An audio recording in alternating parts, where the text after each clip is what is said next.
Welcome to A1 TV Telugu news bulletin లో details చూద్దాం. భీమవరం పశ్చిమ గోదావరి జిల్లా బీజేపీ కార్యాలయంలో ఎన్డీఏ కూటమి నాయకుల ఆధ్వర్యంలో జనసేన అధినేత పవన్ కళ్యాణ్ పుట్టినరోజు ఘనంగా జరుపుకున్నారు. కేంద్ర మంత్రి శ్రీనివాసవర్మ కేక్ కట్ చేసి వేడుకలను ప్రారంభించారు.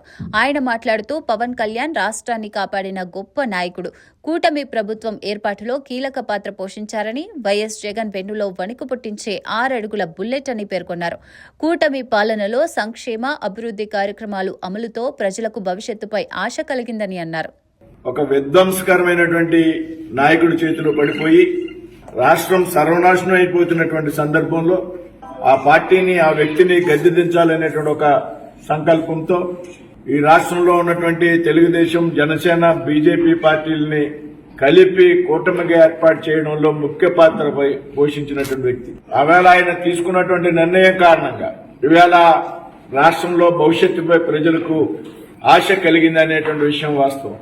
గత 5 సంవత్సరాల్లో రాష్ట్రం గత 25-30 సంవత్సరాలు వెనక్కి వెళ్లిపోయినటువంటి పరిస్థితి నుండి రాష్ట్ర రాజధాని లేనటువంటి రాష్ట్రంగా మిగిలిపోయినటువంటి ఈ రాష్ట్రం 10,000 కూటమి ప్రభుత్వం ఏర్పడిన కారణంగా ఎన్నో సంక్షేమ పథకాలు అమలు చేస్తూ, అభివృద్ధి కార్యక్రమాలు అమలు చేస్తూ ఈ రాష్ట్రం నుండి ప్రజలు వలస వెళ్లిపోయినటువంటి పరిస్థితి నుండి ఆంధ్రప్రదేశ్ భవిష్యత్తుపై ప్రజలకు తిరిగి ఆశ కలిగింది అంటే ముఖ్యంగా పవన్ కళ్యాణ్ గారు అనేటువంటి విషయం మనం చెప్పుకోవాల్సినటువంటి అవసరం ఉంది. మరి అటువంటి పవన్ కళ్యాణ్ గారి వేడుకలు మనం ఇవాళ పెద్ద ఎత్తున ఇక్కడ నిర్వహించడం జరిగింది.